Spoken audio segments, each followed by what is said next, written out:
우리 하나님 말씀 보시겠습니다. 하나님 말씀은 사도행전 8장입니다. 7장이 아니라 8장 1절부터 8절까지의 말씀. 사도행전 8장 1절에서부터 8절까지의 말씀을 제가 봉독하겠습니다. 사울은 그가 죽임 당함을 마땅히 여기더라.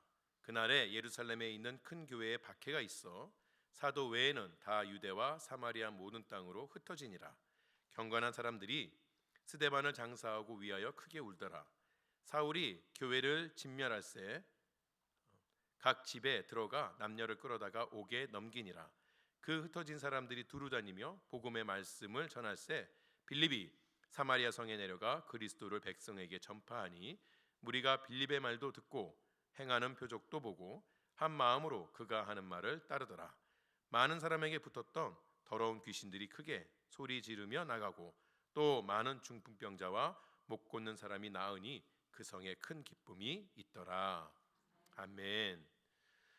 우리가 사도행전 7장을 통해서 거기 나와 있는 스데반의 설교를 자세하게 살펴보았습니다.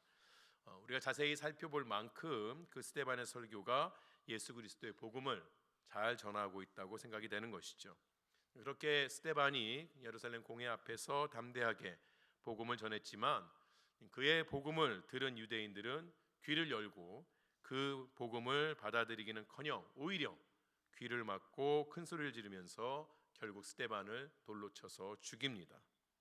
이때 사울이 잠깐 등장하는 것을 볼 수 있습니다. 7장 58절에 보면 증인들이 옷을 벗어서 사울, 우리는 보통 그의 로마식 이름인 바울이라고 부르는 그 청년 앞에 두었다는 것은 사울이 이 스데반의 죽음에 적극적으로 참여했음을 알려줍니다. 이 스데반의 죽음이 그냥 한 사람의 죽음으로 끝나지 아니하고 기독교 역사에 매우 큰 변환점을 가져오게 됩니다. 먼저 스데반의 죽음은 예루살렘 교회에 큰 박해를 가져왔습니다. 본문 8장 1절에 보면 스데반의 죽음에 대한 유대인들의 반응이 나옵니다. 사울은 스데반의 죽음을 당연하게 여겼고 또 다른 이들도 예루살렘 교회라는 것이 모세의 율법을 폐하고 성전을 무너뜨리려는 그러한 자들의 집단이라고 굳게 생각하게끔 되었습니다. 그래서 사울을 필두로 해서 무리들은 각 집마다 찾아다니면서 남녀를 불문하고 예수를 믿는다 하는 그러한 사람들을 끌어다가 옥에 가두기 시작했습니다. 사울과 그의 무리들이 그저 예수 믿는 사람들을 사회에서 격리시키고자 옥에 가두는 그런 목적은 아니었던 것이죠. 사울은 교회를 진멸하고자 했다라고 이야기합니다. 이때 진멸하다라는 뜻을 가지고 있는 헬라어 루마이노라는 그러한 단어는 아주 야수적이고 병적인 잔혹성을 이야기합니다. 사울과 그의 세력에서 볼 때에 예수라는 이를 따르는 그러한 자들은 이 땅에 존재 가치가 없는 그러한 암적인 존재로 여겨졌던 것이죠. 이들은 마지막 한 사람까지도 색출해내서 마치 그들의 선조들이 이 가나안 땅을 정복할 때에 그 땅에 살고 있었던 가나안 민족들을 쫓아내는 것처럼 그들을 진멸하기 위해서, 예수 믿는 사람들을 진멸하기 위해서 성도들을 쫓아다니기 시작한 것입니다. 그러나 이들의 그러한 행동은 자신들의 어떠한 신념과는 다르게 하나님의 뜻과는 전혀 상관이 없는 것이죠. 이들의 마음을 움직인 것은 하나님이 아니라 복음의 세력을 진멸하고자 했던 사단이었던 것입니다. 그 결과가 어떻게 됩니까? 사도 외에 예루살렘에 살고 있던 성도들은 다 유대와 사마리아와 모든 땅으로 흩어졌다고 이야기를 합니다. 이때 사도들이 예루살렘에 남아 있었던 이유는 물론 사도들이 자신들은 어떻게 해서라도 지금 이 예루살렘 교회를 지키겠다는 그러한 마음이 의지의 표명인 것이기도 했지만 지금 새롭게 일어나고 있는 이 교회에 대한 박해는 사울과 그의 무리들이 표적으로 삼은 것은 히브리파 유대인이라기보다는 스데반이 속해 있었던 헬라파 유대인들의 가능성이 높은 것이죠. 그래서 상대적으로 히브리파 유대인 성도들은 박해에서는 조금 피할 수가 있었던 것이죠. 이때부터 주 70년 예루살렘 파괴를 거쳐서 주 135년 로마 황제가 그 폐허가 되었던 예루살렘을 로마의 도시로 다시 완전히 바꿀 때까지 예루살렘 교회는 히브리파 유대인들로 구성되어서 기독교 역사의 중심을 차지하는 그러한 모습으로 이어져 왔습니다. 하지만 어쨌든 간에 지금 스데반의 죽음 이후에 예루살렘 교회에 일어나고 있는, 예루살렘이라는 도시 전체에 일어나고 있는 이러한 영적인 전투, 박해는 마치 사단이 승리한 것처럼 보여지는 것이에요. 예수 그리스도의 부활과 승천, 그리고 오순절 날에 성령의 강림을 거치면서 세워진 이 예루살렘 교회는 그때까지는 승승장구하는 듯이 보였습니다. 자신의 처지를 걱정하면서 숨어 지내던 사도들이 성령의 충만함을 입어서 어디서나 예수의 이름을 선포하기 시작했습니다. 또한 그들이 말씀을 전할 때마다 기적들이 일어나고 믿는 자들의 수가 기하급수적으로 늘어나게 되는 부흥을 경험하게 되는 것이죠. 어디 그뿐입니까? 그렇게 세워진 이 믿음의 공동체는 많은 사람들에게 칭찬을 받는 공동체로서 예루살렘의 하나의 어떤 아이콘처럼, 하나의 새로운 시대를 여는 그러한 집단처럼 여겨지게 된 것이죠. 그렇게 교회의 부흥이 순조롭게 이어지는 것을 보면서 예루살렘에 속한 성도들은 마치 자신들이 낙원에 사는 것처럼 느껴졌을 것입니다. 여러분도 낙원에 사는 것처럼 느껴지십니까? 오늘 우리가 함께 드리는 이 주일 예배가 낙원에 앉아 있는 것처럼 느껴지십니까? 제가 많이는 기대 안 해도 조금은 기대했는데, 그럼 그 먼 옛날 한번 돌이켜 보시죠. 여러분께서 예수를 처음 믿었을 때에, 그 마음에 너무 기쁨이 넘칠 때에, 누구를 만나도 웃음이 넘칠 때에, 여기에 초막 셋을 짓고 우리끼리 모여 삽시다. 우리가 서로를 아직은 잘 모를 때에, 교회가 어떤 곳인지 잘 모를 때에, 그때는 정말 너무너무 좋죠. 교회만 나오면 좋고 교회 사람들 보면 좋고 이럴 때가 있는 것이죠.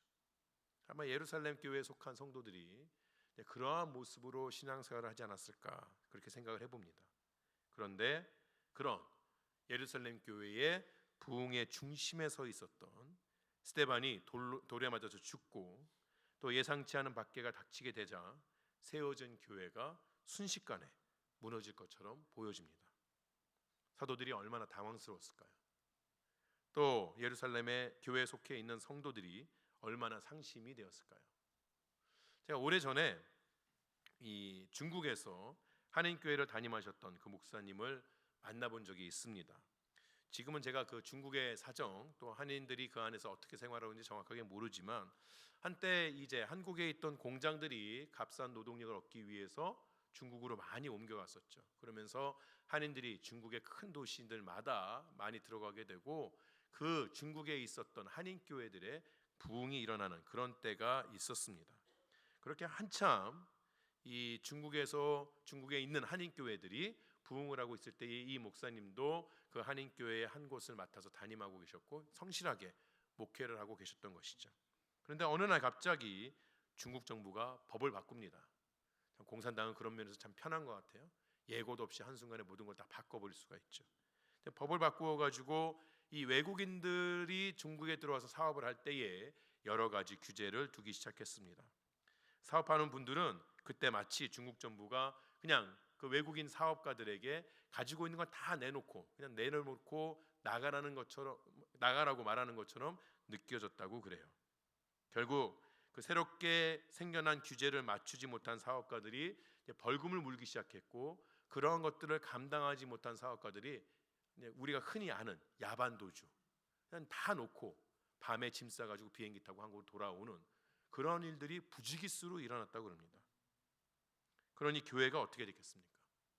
부흥하던 교회가, 열심히 신앙생활하던 교회가 한순간에 무너지게 되는 것이에요. 지금 본문에 나오는 예루살렘 교회가 마치 그런 꼴입니다. 사단은 복음의 중심인 예루살렘 교회를 무너뜨리고 복음이 사라지게끔 하는 데에 성공한 것처럼 보여집니다. 그런데 우리가 기독교 역사를 쭉 살펴보면 항상 하나님께서 하시는 일에는 반전이 있습니다. 우리가 오늘 본문 4절을 다시 한번 보실까요? 4절을 보게 되면 이렇게 이야기합니다. 그 흩어진 사람들이 두루 다니며 복음의 말씀을 전할세. 자, 박해를 받아서 예루살렘 교회에서부터 또 쫓겨나간 헬라파 유대인 성도들이 예루살렘을 떠나면서 예수 그리스도의 복음을 전파했습니다. 놀랍지 않습니까? 지금 그들은 예루살렘을 떠난 이유가 바로 그 복음 때문입니다. 예수를 믿는다는 것 때문에 어려움을 당하게 되고 또 그 예루살렘에 얼마만큼 자기 삶의 기반을 두었는지 모르지만 그것들을 다 정리하지도 못한 채 한순간에 떠날 수밖에 없는 운명이 된 것이에요. 그런데 이들은 그 복음을 부끄러워하지도 않고 숨기지도 않았습니다. 오히려 복음을 자랑스러워하면서 어디를 가든지 예수 그리스도의 이름을 전파했다는 것이에요. 사단의 공격이 성공한 것이 아니라 실패한 것이죠. 모든 것이 합력하여서 선을 이룬다는 말은 바로 이때 사용하는 것이에요. 마귀가 잔꾀를 부려서 복음을 막으려고 했지만 전능하신 하나님께서는 오히려 그것을 사용하셔서 예루살렘에 머물러 있는 복음이 온 세계에 퍼지도록 하신 것이죠. 누가는 이 사도행전 8장 1절 마지막에 유대와 사마리아와 모든 땅이라는 말을 넣어서 지금 성도들이 박해를 받고 예루살렘에서 벗어나 사방으로 흩어지게 된 것이 하나님께서 교회로 하여금 그리스도께서 주신 지상 명령을 이루는 첫 발을 떼게 하신 것이라는 것을 보여주는 것이에요. 하나님께서 사단의 이러한 시도, 사단의 그 간악한 계략이 이루어질 수 있도록 허용하지 않으셨다면 교회가 이렇게 자기 스스로 흩어졌을까요? 사람들에게는 안락지대, 영어로는 이제 컴포트 존이라는 것이 있습니다. 이 컴포트 존은 사람이 불안하고 스트레스 또는 위험을 느끼지 않고 심리적으로 안전하다고 느끼는 행동, 환경 또는 인간관계의 범위를 말합니다. 이 범위 안에 들어가 있게 되면 사람은 긴장감 없이 비교적 쉽게 일상적인 활동을 하게 되는 것이죠. 반대로 이 범위, 이 바운더리에서 벗어나게끔 되면 사람은 불안해하고 큰 스트레스를 받게 됩니다. 그래서 사람들은 본능적으로 웬만해서는 자신의 안전지대를 떠나지 않으려고 하는 것이에요. 예루살렘 교회들도 그렇지 않았겠습니까?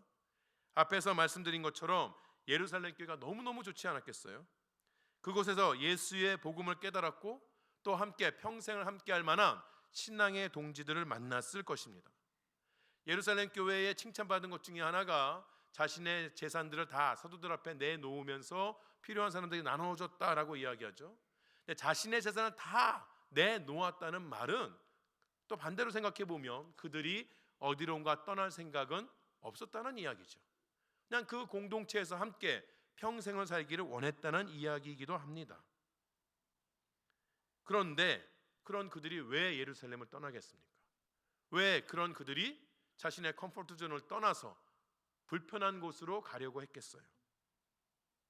그러한 모습이 아무리 좋게 보인다 할지라도 함께 힘을 합쳐서 좋은 공동체를 만들고 그 안에서 평생을 살겠다는 약속을 하는 것이 아무리 좋게 보인다 할지라도 그러나 그것은 예수께서 주신 사명과는 전적으로 반대되는 모습인 것이죠.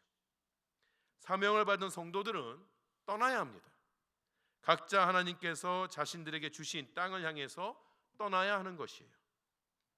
하나님께서 그 일을 일으키시기 위해 사단의 간악한 계획을 사용하신 것입니다. 교회를 무너뜨리려고 일으킨 사나운 광풍을 하나님께서는 복음의 불길이 퍼져나가도록 하는 부흥의 바람으로 바꿔서 사용하신 것이에요. 이렇게 보면 정말 멋있는 되치기 아닙니까? 여자분들은 씨름을 잘 모르셔서 보신 적이 있으신가요? 되치기라는 게 있어요. 상대방이 밀고 막 오면 허리를 확 돌려가지고 그 밀고 오는 힘을 사용해서 상대방을 넘어뜨리는 거죠. 또 완전히 넘겨드리는 거죠. 좀 궁금하시면 오늘 집에 가셔서 유튜브에서 씨름 되치기 찾아보세요. 쉽지 않게 나오는데 보면 얼마나 멋있는지 모릅니다. 질 것 같은데 순식간에 아주 통쾌한 승리를 거두는 것이에요.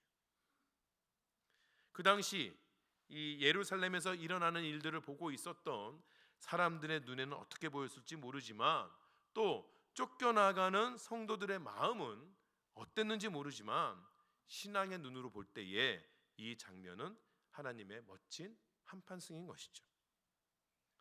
여러분, 우리 인생에 어려움이 닥쳐올 때에 성급한 마음으로 그것을 판단하고 하나님 앞에 불평을 하거나 자신의 인생을 비관해서는 안 됩니다. 하나님께서 그 어려움을 통해서 우리 인생에서 어떠한 일을 일으키실지는 사실 아무도 모르는 것이에요. 인생에 세찬 비바람이 불 때에 그 비바람 때문에 우리가 가진 것을 빼앗기기도 하고 또 어려운 시간을 보내야 하기도 하지만 그 비바람으로 우리 삶에 붙어있는 더러운 것들이 씻겨 나아가기도 하고 우리의 굳어진 마음들이 부드럽게 변하기도 합니다. 지금도 어려운 가운데 계신 분들은 용기를 잃지 마시기 바랍니다. 박해를 피해서 그 장소를 떠나면서도 예수의 이름을 잃지 않았던 초대 교회의 성도들처럼 하나님을 신뢰하는 마음으로 하나님, 내 인생에 하나님의 멋진 되치기 한판 보여주세요. 그렇게 기도하셨으면 좋겠어요. 주님께서 분명히 그 부르짖음을 들으시고 반드시 이루어 주실 줄로 믿습니다. 자, 이때 예루살렘을 떠난 사람들 중에 빌립이 있었습니다. 사도들 중에서도 빌립이 있지만 여기 나오는 빌립은 앞서서 스데반과 함께 집사로 선출된 사람 중에 한 명이었어요.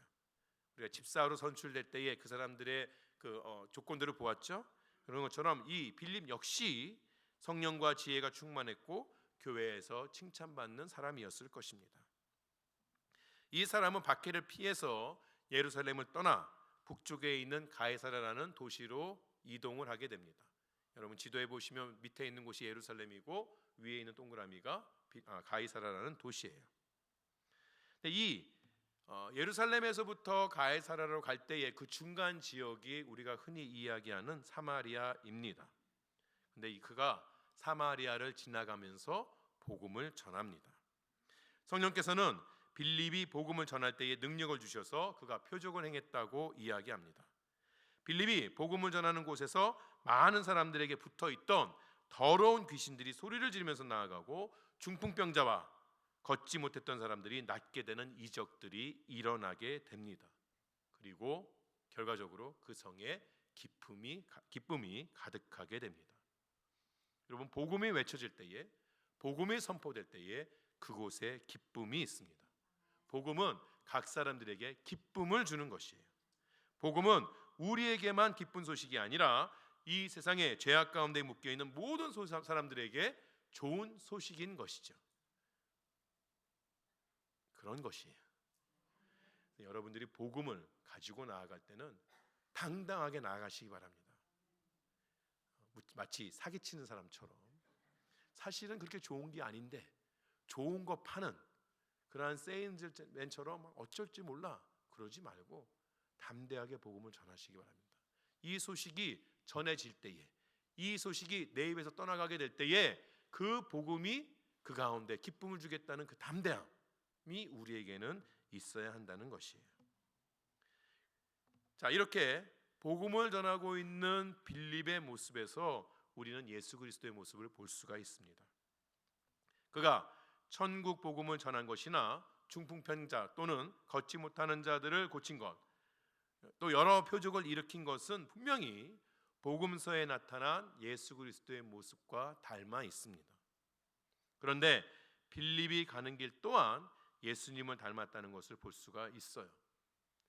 물론 예루살렘에서부터 가이사라까지 가는 가장 빠른 길이 사마리아를 지나가는 것이기 때문에 그 길로 갔겠죠. 그러나 유대인들에게 있어서 특별히 경건한 유대인들이라면 돌아가더라도 사마리아는 지나가지 않는 게 불문율이었어요. 몇 번 말씀드렸지만 오늘 다시 한번 유대인과 사마리아인들의 관계를 간단하게 정리하겠습니다. 이스라엘의 왕이 세워지는 왕국이 일어난 후에 첫 번째 왕이 사울 왕이었고 그 다음에 다윗, 솔로몬으로 이어지게 되죠. 그러나 솔로몬 이후에 나라가 둘로 갈라지게 됩니다. 남쪽의 유다, 북쪽의 이스라엘로 갈라지게 되죠. 여기서부터 둘 사이에 분열이 시작이 되게 됩니다. 그리고 기원전 722년에 북왕국이 아수르에 의해서 정복을 당하면서 이 아수르의 정책, 아수르라는 나라가 각 식민지들을 정복할 때마다 했던 일이 무엇이냐면 그 땅에 살고 있는 원주민들의 많은 부분을 다른 나라로 강제 이주를 시킵니다. 그리고 그 빈 곳에 다른 나라로부터 또 외국인들을 들어옵니다.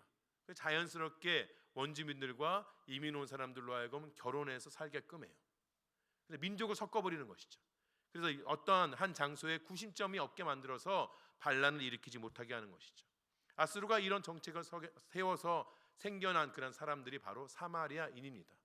순수 혈통을 가진 것이 아니라 이 북쪽 이스라엘 땅에 강제로 이주되어 와서 살게 된 그 사람들과 혼혈이 되어진 그 사람들이 바로 사마리아인인 것이에요.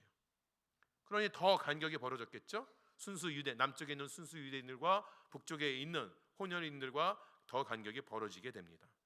거기에 유대인들이 포로로 붙잡혀 나아갔다가 돌아오면서 두 번째 성전을 예루살렘에 짓게 되는데 그때 이 사마리아인들이 성전을 짓는 것을 도와준다고 이야기를 해요. 유대인들이 거부합니다. 순수하지 못한, 거룩하지 못한 사람들이 새로운 성전을 지을 때에 손을 댈 수 없다고 거부하게 됩니다.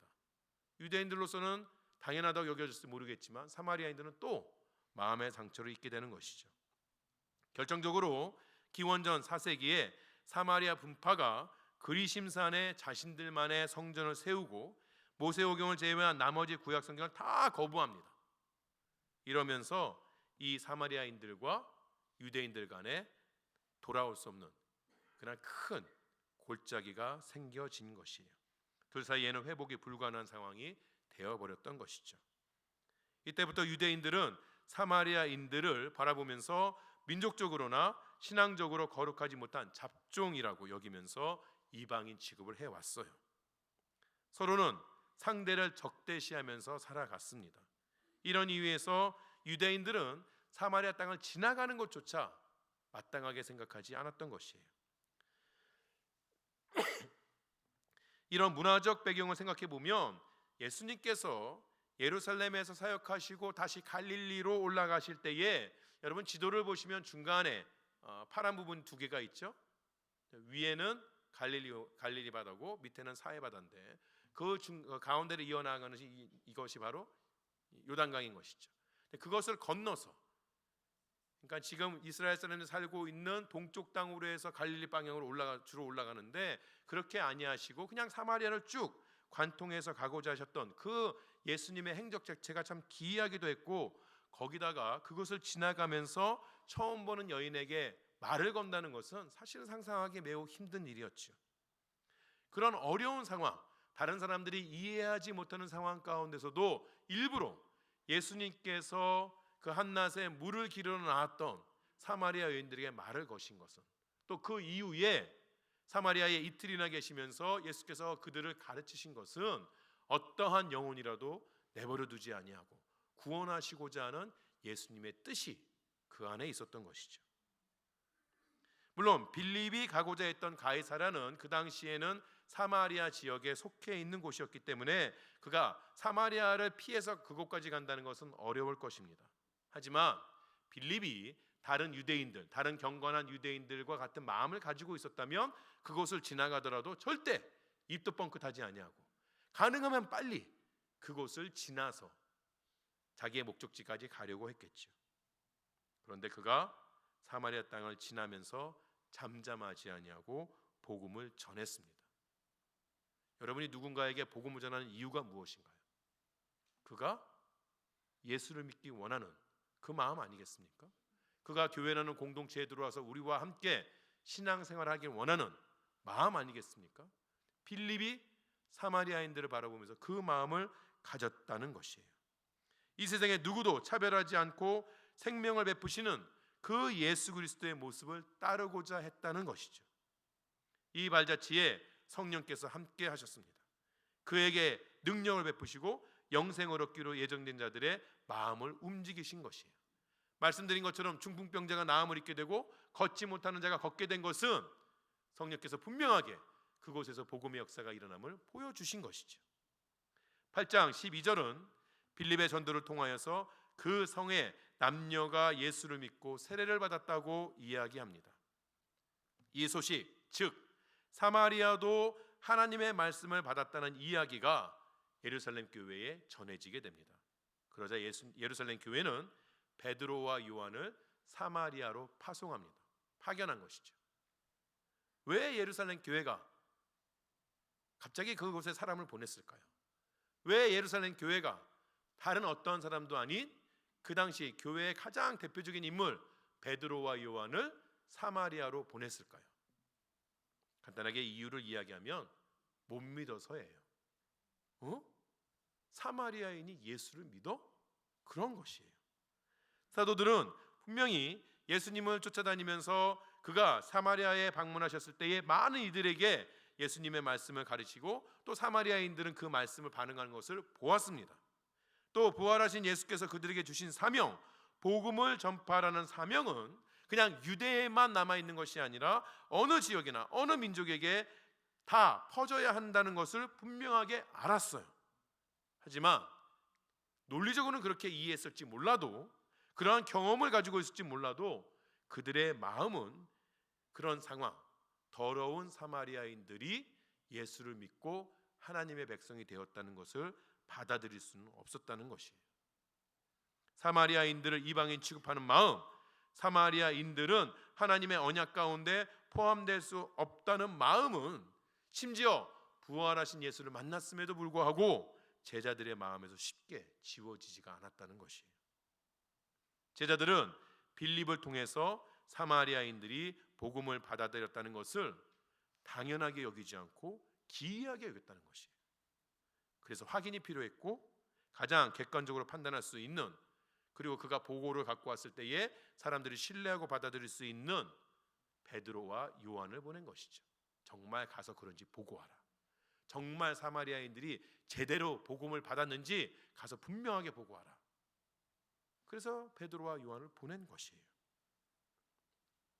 베드로와 요한은 사마리아를 방문해서 빌립이 일으켰던 그 복음의 역사가 분명한 것임을 확인하게 됩니다.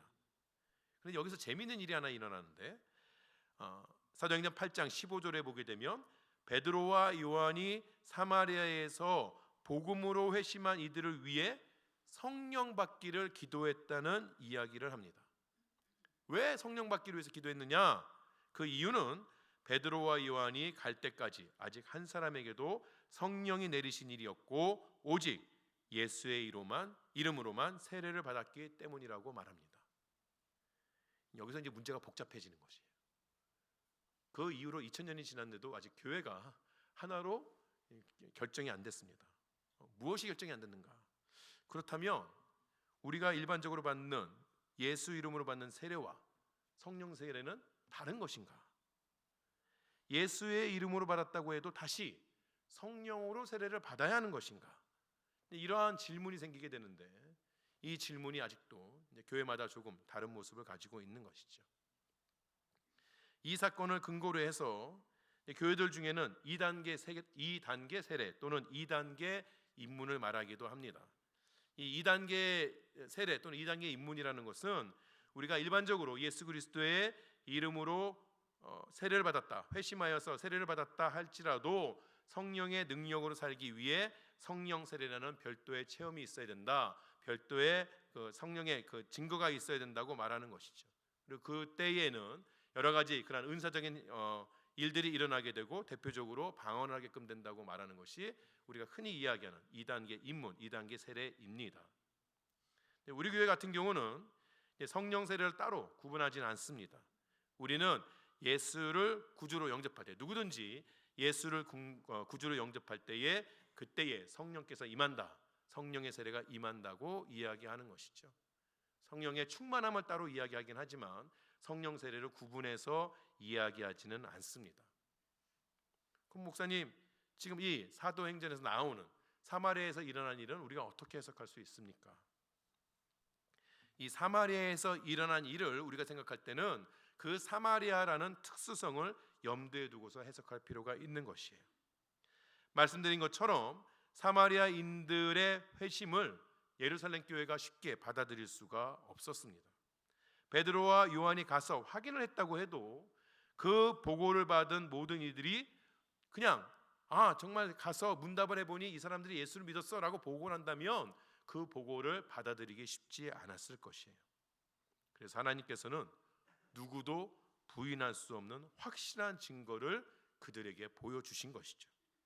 베드로와 요한이 그곳에 갔을 때에 마치 오순절날 성령께서 임하신 것과 같은 현상이 사마리아 땅에 일어나게 하심으로써 두 사도들과 예루살렘 교회가 부인할 수 없는, 받아들이지 않고는 어떻게 할 수 없는 그러한 상황을 분명하게 보여주신 것이죠. 그래서 사마리아인 성도들도 예루살렘 교회와 하나가 되어서 하나님의 큰 공동체로 역사할 수 있도록 하기 위한 하나님의 뜻인 것이에요. 그러니 지금 이 사마리아 교회에서 일어난 이 사도행전 8장에서 일어난 두 단계의 그런 상황은 일반적인 것이 아니라 매우 특별한 것이라고 우리가 이해할 수 있어야 한다는 것이죠. 그렇게 특별한 것이라면 또 다시 일어나게 될까요? 또 다시 일어나게 됩니다. 언제 일어나게 될까요? 우리가 사도행전 1장 8절 예수께서 주신 명령을 따르게 되면 그러면 복음의 진행 순서가 보이죠? 온 유대와 사마리아와 지금 사마리아까지 왔습니다. 그 다음은 어딘가요? 땅끝까지. 오늘 이 사도행전 8장 1절의 그 말씀을 이야기하자면 모든 땅까지 가는 또 하나의 단계가 주어지게 되는 것이죠. 그래서 그렇게 생각한다면 사마리아에서 일어난 일은 이방인들의 첫 열매가 맺혀지게 될 때에 또다시 일어날 수 있다는 우리에게 기대를 주게끔 되죠. 그래서 베드로가 이방인의 첫 열매라고 여겨지는 고넬료의 집에, 그 집에서 복음을 전하게 될 때에 오순절 때 일어난 그 사건이 고넬료의 집에서 또 일어납니다. 그래서 그것을 통하여서 모든 교회들이, 이방인들이 주님 앞으로 돌아오는 것을 특별한 현상, 특별한 사건을 통하여서 하나님께서 전해주시는 것이에요. 그 이야기는 우리가 또 고넬료를 이야기할 때 다시 이야기하도록 하겠습니다. 자, 오늘 우리는 사단의 간악한 그 계획이 교회를 거칠게 공격했지만, 복음을 사라지게 하기 위해서 거칠게 밀어붙였지만, 복음은 오히려 유대 땅을 넘어서 전파된다는 것을 보았습니다. 하지만 복음을 가지고 있었던 성도들의 마음에는 여전히 장벽들이 남아 있음도 함께 볼 수가 있었던 것이에요. 사마리아인들도 복음을 받아들였다는, 어찌 보면 이 당연한 일을 받아들이지 못해서 교회는 베드로와 요한을 파견해야 했고 하나님께서도 아주 특별한 성령의 임재를 보여주심으로 확증하셔야만 했던 것이죠. 우리가 전한 예수 그리스도의 십자가는 무조건적인 사랑과 끝없는 용서, 그리고 무너뜨릴 수 없는 화평의 상징입니다. 이 십자가의 복음은 누구에게나 기쁜 소식입니다. 그런 복음을 가지고 있는 우리가 그런 복음의 성격에 맞게 복음을 따라서 살고 있습니까? 나에게 사마리아는 어디인가요? 나에게 사마리아인은 누구입니까? 사실 우리 모두가 다 그 마음 가운데 사마리아인을 가지고 삽니다. 복음을 가지고 다가가기 어려운 사람이 있을 것이에요. 아니, 복음을 전하고 싶지도 않은 사람들이 있는 것이죠. 기도를 해도 마음이 열리지 않는 곳이 있을 수 있습니다. 그럴 만한 이유도 충분히 있을 것이에요. 그 사람들로부터 받은 마음의 상처들, 그 사람들에 대한 어떤 평가들, 그 사람들이 사회에 끼치고 있는 악들, 이런저런 것들을 생각할 때 어찌 보면 그들을 그냥 복음의 영역에서, 하나님의 나라의 영역에서 제외시키는 것이 더 낫다, 그렇게 여겨지는 사람들이 분명히 우리 마음 가운데도 있다는 것이죠. 예루살렘 교회가 사마리아인들의 회심을 받아들이지 못한 것처럼 우리도 그렇게 직접적으로 말하지 않겠지만 저 사람은 예수 안 믿었으면 좋겠다고 생각하는 사람들이 분명히 있을 수 있다는 것이죠. 하지만 주님께서는 그 영혼도 예수 믿고 구원받기를 원하십니다. 그래서 복음에 빚진 우리들에게 그 영혼을 붙여 주신 것이에요. 하나님, 왜 저 징글징글한 저 사람이 내 인생에서 없어지지 않습니까? 나는 저 사람이 너무 힘들어서 내 신앙 지키려고 저 사람이 살고 있는 또는 행동의 반경에서 벗어나서 이렇게 멀리 도망치고 있는데 저 인간은 그것도 모르고 왜 자꾸 날 쫓아와서 괴롭히고 있습니까? 왜 그럴까요? 제가 말씀드렸잖아요. 그 사람도 예수 믿고 구원받게 하려고. 여러분, 맨날 주여 우리도 주께서 주신 십자가를 지고 따르겠습니다. 그게 십자가이죠. 십자가가 우리에게 장식물로 다가오는 겁니까? 아니지 않습니까? 이렇게 이야기를 들어도 여전히 우리 마음에 그 사람도 못 믿겠고 연약한 나도 못 믿겠고, 그래서 말씀은 들었지만 입술은 떨어지지 않고, 그럴 때에 아무도 믿을 수 없다 해도 복음은 믿어봤으면 좋겠습니다. 모든 영혼을 죽음 가운데서 일으키시는 그 복음의 능력을 믿고 다시 다가가 봤으면 좋겠습니다. 내가 가지고 있는 그 컴포트 존을 떠나서 나의 사명이 있는 곳으로 담대하게 걸어 나아가길 원합니다.